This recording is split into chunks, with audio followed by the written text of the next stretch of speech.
tenho medo de barata. E eu sei que eu tenho zero chances da barata me morder, me picar ou me matar. Zero chances. 0% de chance. Mas eu continuo tendo medo de barata. Teve uma vez que tinha uma barata voadora no meu quarto. E, gente, quando ela tá no chão, tudo tranquilo, uma hora que ela começa a voar, pai eterno. E eu saí fora de controle, saí fora de mim. Eu tinha um cabelo grande, né? Vocês sabem. E eu comecei a fazer loucamente. Minha mãe tava junto. Minha mãe foi puff. A única coisa que fez eu parar, cair em si, foi o tapão da minha mãe. E aí eu comecei a chorar. Barata, barata. Esse barato já tinha ido embora. E eu tava loucamente desesperada, porque eu tenho medo. O que a barata ia fazer comigo? Nada, né? No máximo me incomodar, tem aquele cheiro ruim e tal. Mas o medo não é racional. Frisando, o medo não é racional.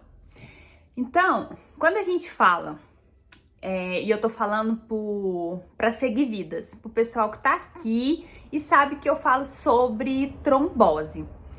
Quando a gente fala do medo da vacina, a gente tá falando de algo que as vacinas relacionadas à trombose, principalmente, de algo que é real, que pode acontecer, que é baixíssima a possibilidade, né? Baixíssima, mas que pode acontecer, né? E mesmo que o medo não seja racional, ele é real.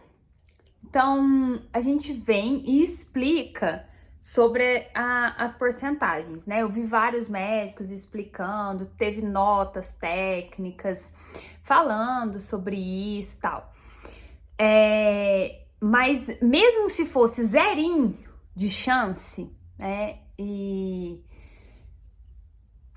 a pessoa tivesse o medo, não ia fazer diferença a gente explicar números para essa pessoa. Que olha aqui, a Covid, não, vamos falar da Astra, né, que é a mais, apesar que a Janssen tem uma porcentagem, mas é mais baixa ainda, né, considerando aqui, ó, 0,004, seria 4 pessoas dentro de um universo de 1 milhão, então, assim, realmente é muito, muito baixa a chance, né. E por isso a indicação é que você vá tomar a vacina. Por quê?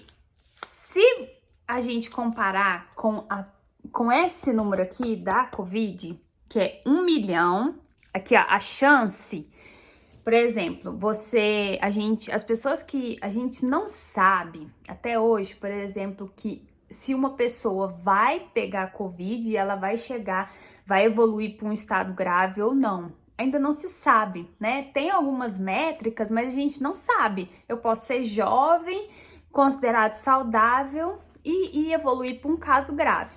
Evoluindo para um caso grave, as chances de você ter trombose, elas aumentam assim exorbitantemente.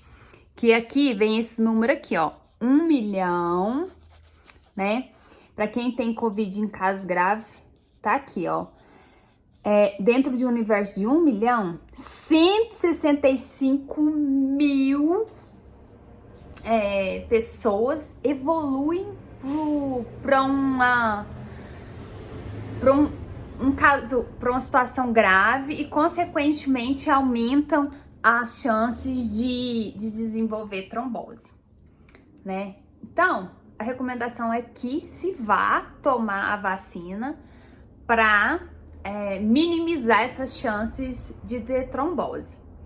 Mas é um enfrentamento do medo, entendeu? Se for comparar 4 com 16, a gente sabe que é 0,4 com 16, racionalmente a gente sabe que a probabilidade é maior. Mas pro medo, isso não faz diferença.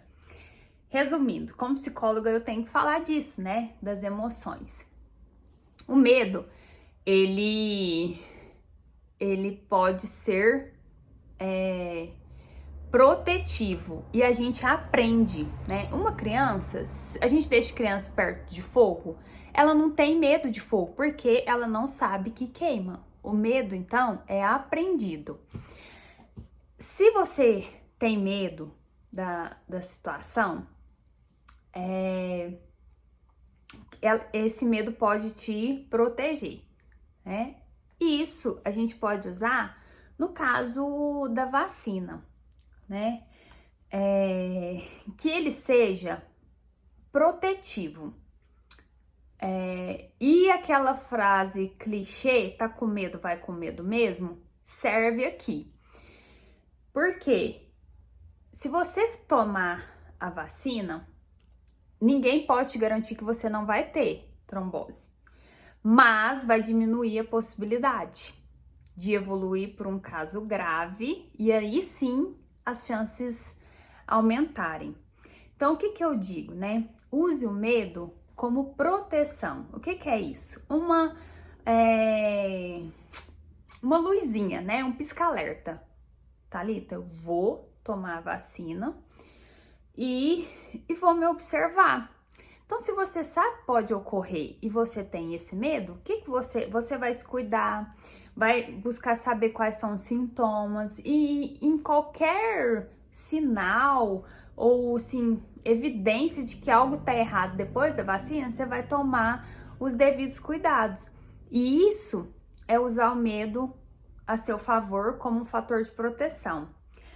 Agora, se você se paralisar, disser eu não vou tomar a vacina e correr o risco de contrair, ser infectado pela Covid, as suas chances vão ser maior e você não vai ter a possibilidade de usar o medo ao seu favor. Por quê? Ele não te protegeu, ele te paralisou. E assim é a vida, né? Em muitas situações que a gente tem medo, a gente precisa enfrentar. Vou dar outro exemplo, que não seja da barata, e é um exemplo pessoal. Quando eu comprei meu carro, eu juntei um dinheiro pra caramba, né? Porque eu não queria pagar, financiar. E eu tirei carteira com 18 anos, mas eu só fui comprar meu carrinho, que eu queria dar uma entrada boa, não pagar. Só fui comprar ele, gente, deixa eu ver aqui, deixa eu fazer as contas, 2016... Quando eu tinha 28 anos, foi 10 anos depois.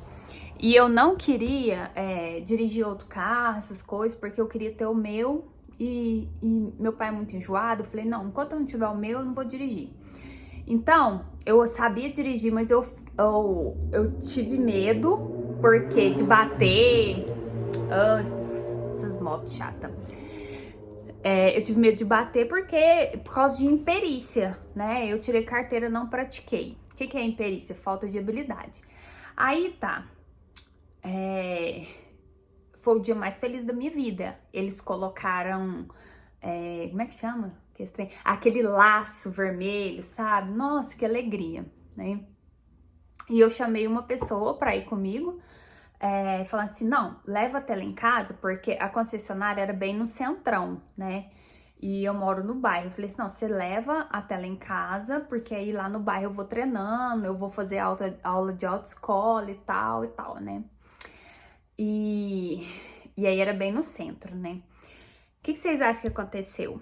O dia mais feliz da minha vida, o carro zerado, gente, cheirando novinho. Ai, eu tô com ele até hoje. Já não cheira novinho assim mais.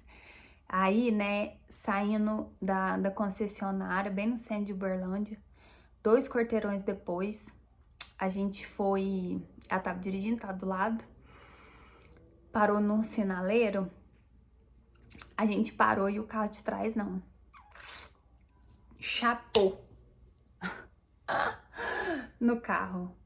Aquilo ali foi assim, ó, eu fui do céu ao inferno em menos de 10 segundos. E depois disso, eu fiquei com muito medo de dirigir, e eu dirigia mais olhando para trás do que para frente, que eu ficava com medo de alguém bater na traseira.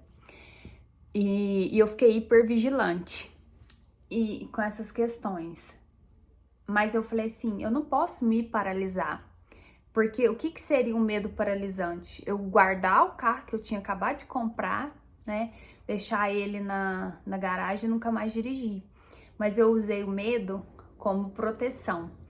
Eu redobrei a atenção em tudo que eu ia fazer, dirigindo e tal. E com esse enfrentamento, hoje eu dirijo e fui aprendendo a lidar com esse medo.